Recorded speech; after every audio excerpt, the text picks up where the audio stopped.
Hello all, welcome to merit minds. ఈ రోజు మనం the Hindu and Indian express లో వచ్చిన ఆర్టికల్స్ ని డిస్కస్ చేయబోతున్నాం. అంతకంటే ముందు నిన్న నేను ఇచ్చిన ఎంసీక్యూ యొక్క సొల్యూషన్ చూసి దాని డిస్కషన్ అయ్యాక మనం మన టాపిక్స్ ని స్టార్ట్ చేద్దాం. సో నిన్న ఇచ్చిన ఎంసీక్యూ ఇదండి. క్వశ్చన్ చూడండి. With reference to India Middle east Europe corridor, consider the following statements. It is proposed multimodal transportation network that would connect India to Europe via Middle East.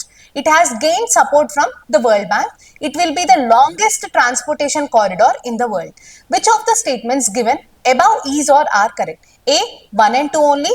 B, 1 only. C, 2 and 3 only. D, 1, 2, 3. ఇది అర్థం కావాలంటే ముందు మనం అసలు India Middle east Europe corridor ఏంటి అనేది ఒకసారి చూద్దాం. సో ఫస్ట్ ఐఎంఈసి యొక్క మ్యాప్ అనేది అబ్జర్వ్ చేద్దాము. So India Middle east Europe economic corridor అంటే ఫస్ట్ ఇండియా దగ్గర స్టార్ట్ అవుతుంది, తర్వాత మిడిల్ ఈస్ట్కి వెళ్తుంది, తర్వాత యూరోపియన్ నేషన్స్కి వెళ్తుంది. పేరులోనే మన కంట్రీస్ అన్ని కవర్ అయిపోతున్నాయి అండి. సో ఫస్ట్ ఇండియా దగ్గర స్టార్ట్ అయింది, then it is going to the Gulf, and Gulf దగ్గర నుంచి it is going to the Europe. So దీంట్లో మేజర్గా 2 సెక్టర్స్ అనేవి మనం గుర్తుంచుకోవాలి. ఫస్ట్ వచ్చేసరికి ఈస్టర్న్ కారిడార్ ఒకటి, ఇంకోటేమో నార్థర్న్ కారిడార్. ఈస్టర్న్ కారిడార్ అంటే ఇండియా నుంచి గల్ఫ్ దగ్గర ఉన్న సెగ్మెంట్ ని మనం ఈస్టర్న్ కారిడార్ అంటున్నాం. మరి గల్ఫ్ దగ్గర నుంచి మళ్ళీ యూరోపియన్ నేషన్స్ కి వెళ్తున్నదేమో నార్థర్న్ కారిడార్ అంటున్నాం. సో మేజర్ గా మీరు ఈ 2 సెగ్మెంట్స్ అనేవి గుర్తుంచుకోవాలి. మరి అసలు ఈ పర్టికులర్ స్కీమ్ ఎప్పుడు స్టార్ట్ అయింది, దీని సిగ్నిఫికెన్స్ ఏంటి ఒకసారి చూద్దాం. ఐఎంఈసి అనేది మన G20 సమ్మిట్ న్యూఢిల్లీలో జరిగిన 2023 సమ్మిట్ లో భాగంగా దీన్ని సైన్ చేశారు.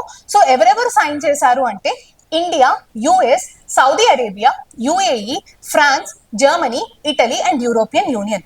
మనకి పేరులోనే India, Middle East and Europe కాబట్టి మనకి కంట్రీస్ ని మనం చూసుకోవచ్చు, కానీ యుఎస్ మాత్రం గుర్తుంచుకోండి. So US is the country. ఈ ఒక్క కంట్రీ మీరు గుర్తుంచుకుంటే మిగిలిన మీరు ఆటోమేటిక్ గా నేమ్ ద్వారా you can sort it out. మరి ఈ ఇనిషియేటివ్ దేంట్లో భాగంగా మనం ఇంట్రడ్యూస్ చేశాము అంటే partnership for global infrastructure and investment లో భాగంగా ఈ ఐఎంఈసి కారిడార్ ని సైన్ చేశాము.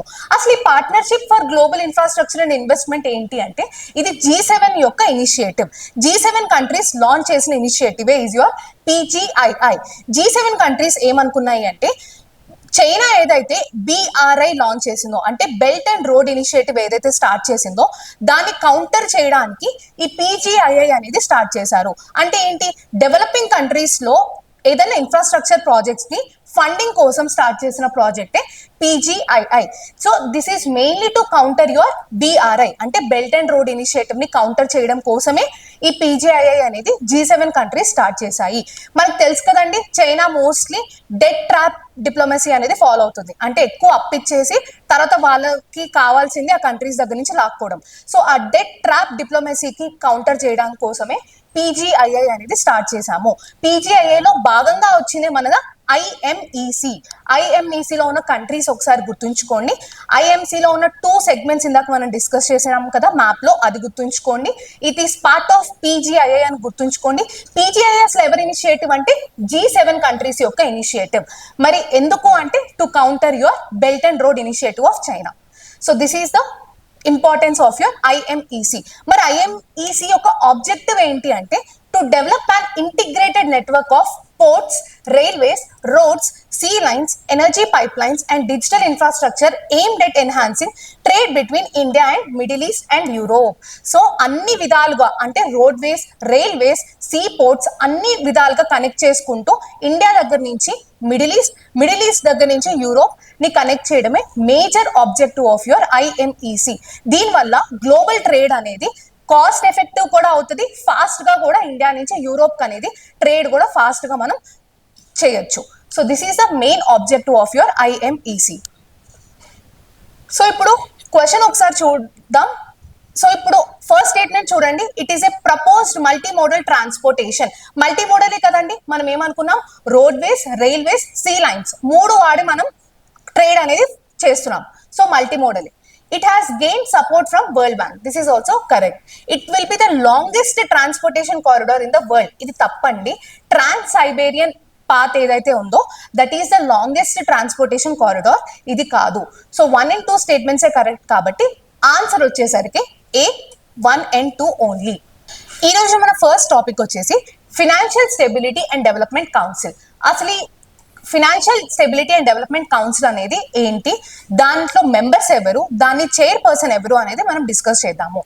ఈ రోజు పబ్లిష్ అయిన ఇండియన్ ఎక్స్ప్రెస్ లో వచ్చిన ఆర్టికల్లో ఎఫ్ఎస్డిసి గురించి ఉందండి. అందుకే మనం అసలు స్టాటిక్ పార్ట్ ఆఫ్ ఎఫ్ఎస్డిసి ఏంటో చూద్దాము.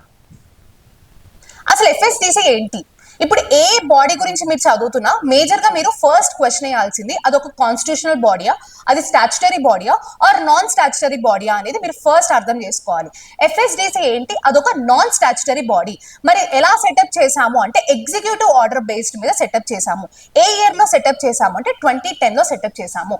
సో ఫస్ట్ ఏంటి, అది నాన్ స్టాచ్యుటరీ బాడీ, అదొక ఎగ్జిక్యూటివ్ ఆర్డర్ మీద ఫ్రేమ్ అయింది, అది 2010 లో మనం సెటప్ చేసాము.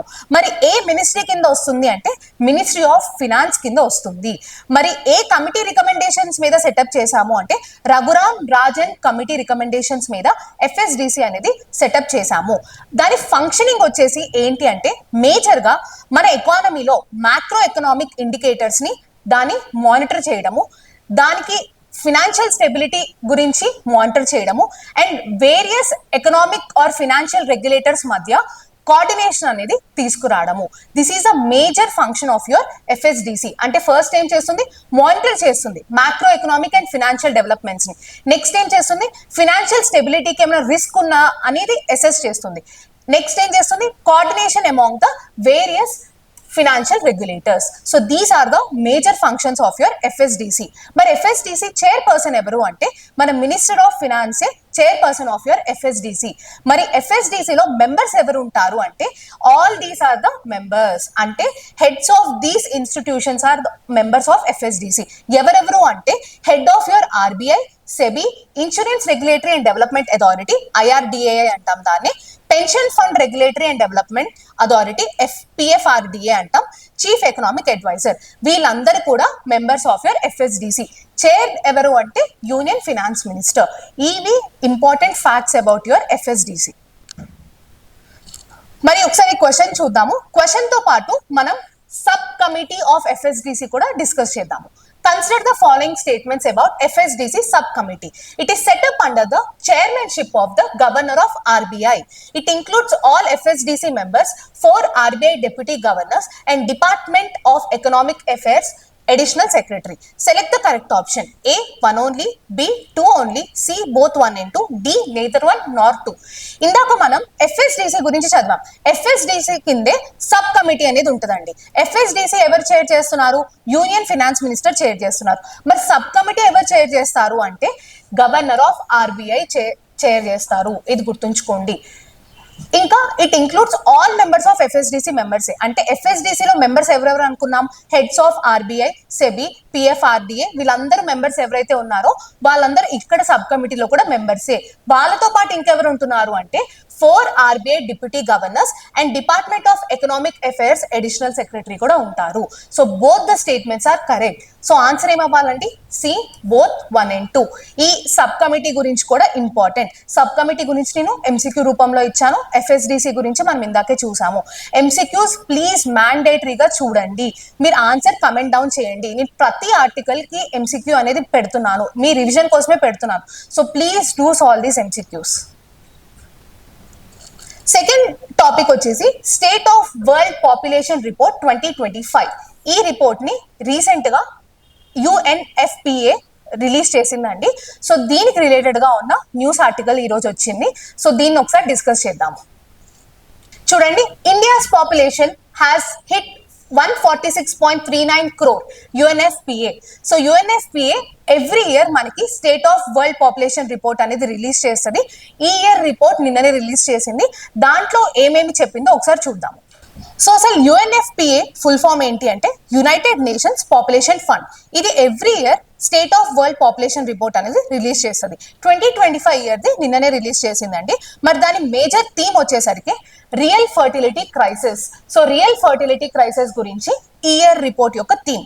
అసలు ఏం హైలైట్ చేసింది అంటే highlighted millions of people globally are unable to achieve their desired reproductive goals due to various barriers. అంటే అనుకున్న రీప్రొడక్టివ్ గోల్స్ కంటే కూడా తక్కువ అచీవ్ చేస్తుంది త్రూఅవుట్ ద వరల్డ్ పాపులేషన్ అనేది ద మేజర్ థీమ్ అనమాట.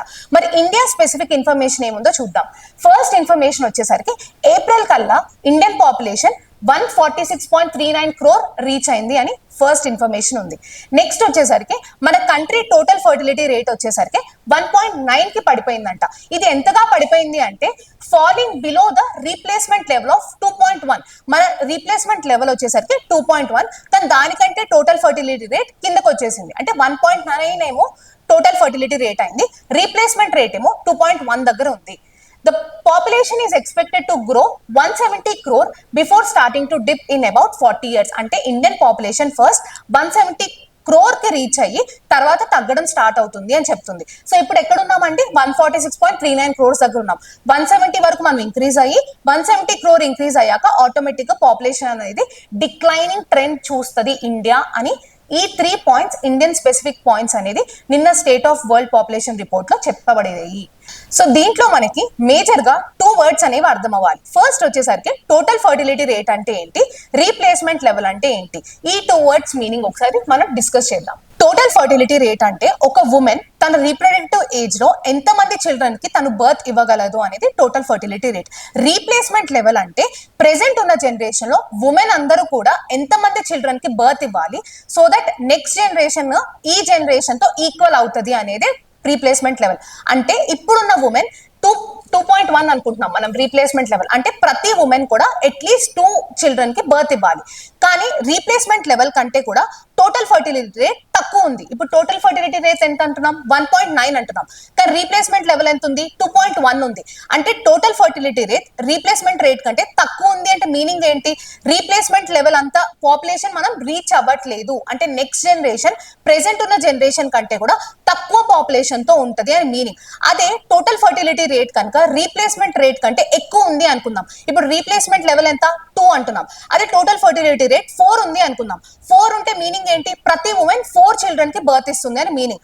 4 ఉంటే మీనింగ్ ఏంటి? నెక్స్ట్ జనరేషన్ పాపులేషన్ ఈ జనరేషన్ కంటే ఎక్కువ ఉంటది అని మీనింగ్. ఒకటే గుర్తుంచుకోండి, replacement level total fertility rate equal ఉంటే ఈ generation next generation population same ఉంటారు. అదే total fertility rate replacement level కంటే తక్కువ ఉంది అంటే మీనింగ్ ఏంటి? ఈ నెక్స్ట్ జనరేషన్ ఈ జనరేషన్ కంటే తక్కువ పాపులేషన్ తో ఉంటారు. అదే total fertility rate replacement level కంటే ఎక్కువ ఉందంటే మీనింగ్ ఏంటి? నెక్స్ట్ జనరేషన్ ఈ పర్టికులర్ పాపులేషన్ కంటే కూడా ఎక్కువ ఉంటారు అని meaning.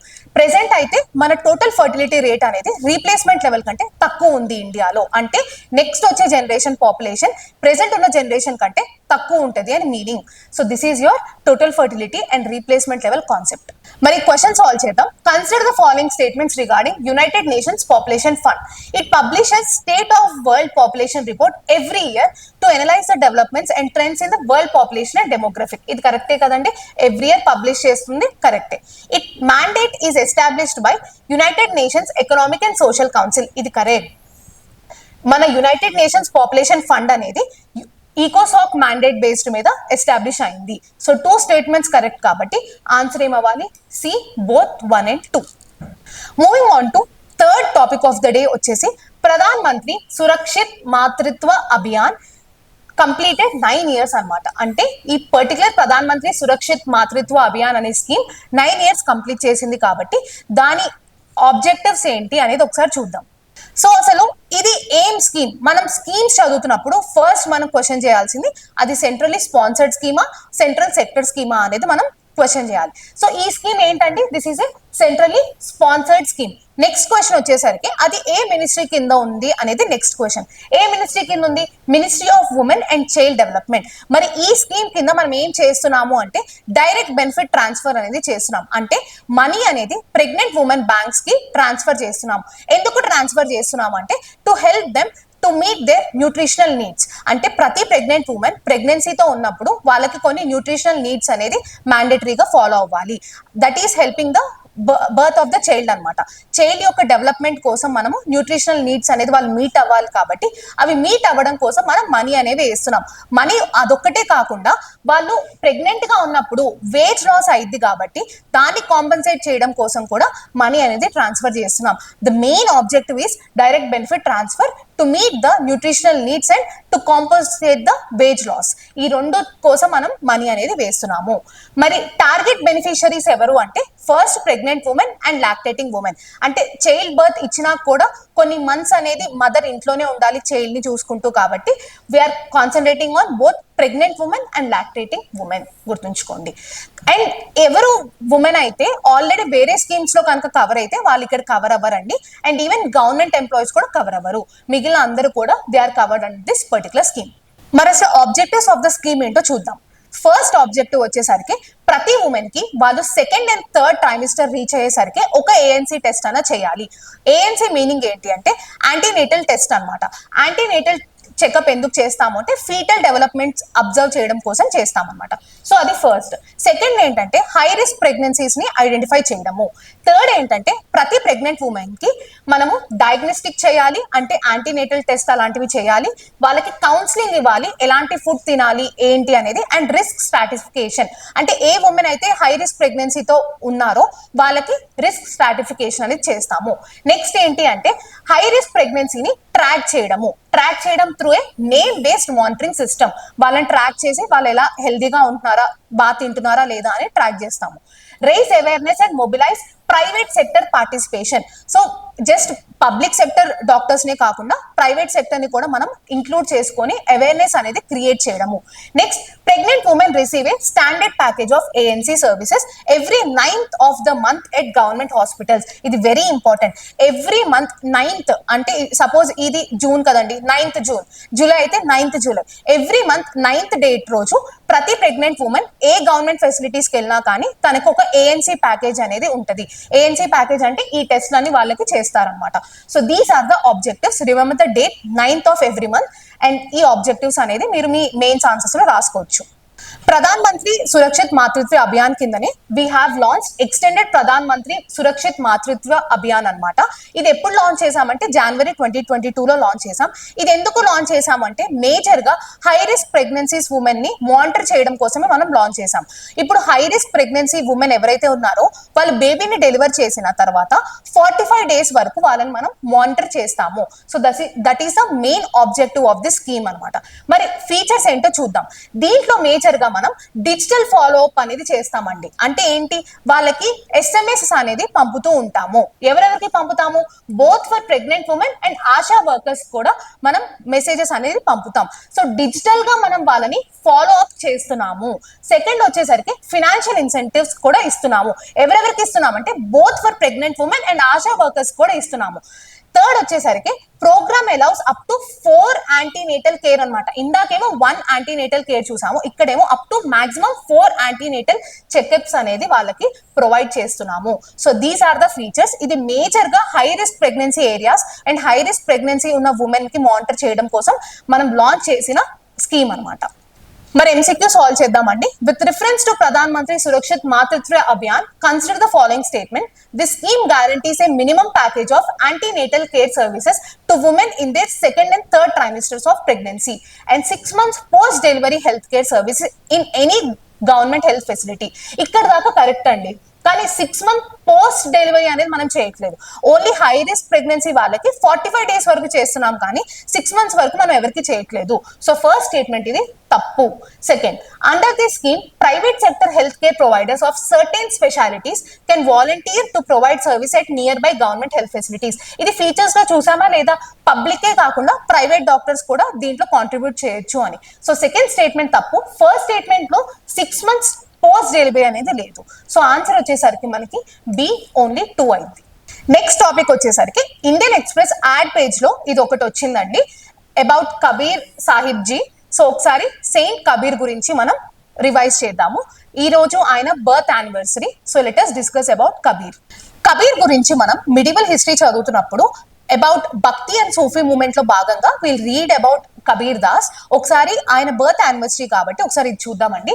Sant Kabir Das, a 15th century Indian mystic poet and saint, was born in Varanasi, Uttar Pradesh. గుర్తుంచుకోండి, వారణాసి ఉత్తర్ ప్రదేశ్ లో ఆయన జన్మించారు. ఆయన ఒక హిందూ ఫ్యామిలీలో జన్మించారండి, కానీ ఆయన్ని అప్బ్రింగింగ్ చేసింది మాత్రం Muslim weaver family. And he was a notable figure in bhakti movement. నేను చెప్పాను కదా, ఒక్కసారి bhakti movement and Sufi movement very important అండి. ఏ ఎగ్జామ్ అయినా కానీ మీకు పక్కా ఒక క్వశ్చన్ వస్తుంది. సో భక్తి మూమెంట్ లో మనం మేజర్ గా కబీర్ గురించి చదువుతాము. So he is a notable figure in the bhakti movement. Which emphasize devotion and love for the divine. Bhakti movement మొత్తం కూడా based on devotion and love ఉంటది. సో ఆయన ఆ మూమెంట్ లో notable figure. Kabir sought spiritual guidance from teachers. ఎవరు Kabir teachers అంటే రామానంద గుర్తుంచుకోండి, Sheikh తకీ. So ఈ ఇద్దరు కూడా ఆయన స్పిరిచువల్ జర్నీలో హెల్ప్ చేశారు. Kabir revered by both Hindus and Muslims as Kabir Panthis. So ఆయన ఫాలోవర్స్ ని ఏమంటాము అంటే కబీర్ పంతీస్ అంటాం. ఆయన ఫాలోవర్స్ లో బోత్ హిందూస్ అండ్ ముస్లిమ్స్ ఉంటారు, వాళ్ళందరినీ మనం ఏమంటాం, కబీర్ పంతీస్ అంటాం. His popular literary works include Kabir Bijak poem and verses, Kabir Parachai, Sakhi Granth, Adi Granth, Kabir గ్రంథావళి. ఆది గ్రంథ్ లో కూడా కబీర్ వర్సెస్ ని మనం ఇంక్లూడ్ చేశారు. సో ఇవి ఆయన వర్క్స్, ఒకసారి గుర్తుపెట్టుకోండి.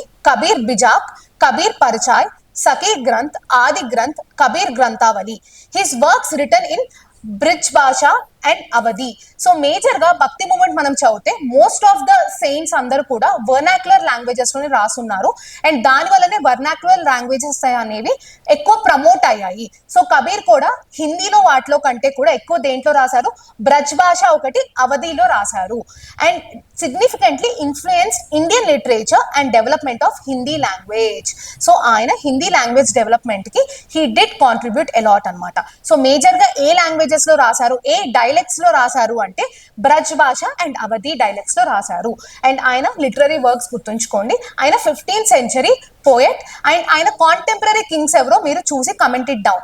జనరల్ గా మనము ఇలాంటి సెయింట్స్ గురించి చదువుతున్నప్పుడు కాంటెంపరీగా ఎవరు ఫేమస్ రూలర్స్ ఉన్నారు అనేవి కూడా మనం చదవాలి. అది ఇంతకుముందు ప్రిలిమ్స్ లో కూడా అడిగారండి. సో మేజర్ గా ఈ వర్క్ అయితే మీరు చేసి కమెంట్ ఇట్ డౌన్. మరి కబీర్ మీద క్వశ్చన్ ఒకటి సాల్వ్ చేద్దాం. Consider the following statements regarding Sant Kabir Das. Sant Kabir Das was a prominent figure in the bhakti movement and was spiritually influenced by Ramananda and Sheikh Taqi. ఇది కరెక్టే కదండి, ఇందాకే చూసాం. His literary works written mainly in Sanskrit had little impact on the development of Hindi language అంట. ఇది తప్పు కదండి. మనం ఏమనుకున్నాం, ఆయన అవధి అండ్ బ్రజ్ భాషలో ఎక్కువ రాశారు అండ్ ఆయన డెవలప్మెంట్ ఆఫ్ హిందీకి ఎక్కువ కాంట్రిబ్యూట్ చేశారు అని రాసాం. కానీ ఇక్కడ సంస్కృత్ అంటున్నాడు, తప్పు. And little impact on development of Hindi అంటున్నాడు, ఇది కూడా తప్పు కదండి. సో సెకండ్ స్టేట్మెంట్ తప్పు అంటే ఆన్సర్ వచ్చేసరికి ఏ only 1.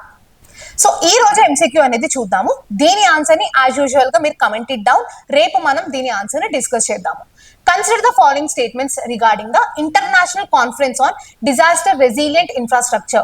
ICRDI is a platform under the Coalition for Disaster Resilient Infrastructure that focus on climate adaptation, coastal resilience and sustainable development. The theme of ICDRI 2025 is Building Smart Cities for a Sustainable Future. Which of the above statements is or are correct? A only 1, B only 2, C both 1 and 2, D neither 1 nor 2. So దీని answer ని comment చేయండి. That's all for today's session. We shall meet tomorrow with a new session. Till then, happy learning.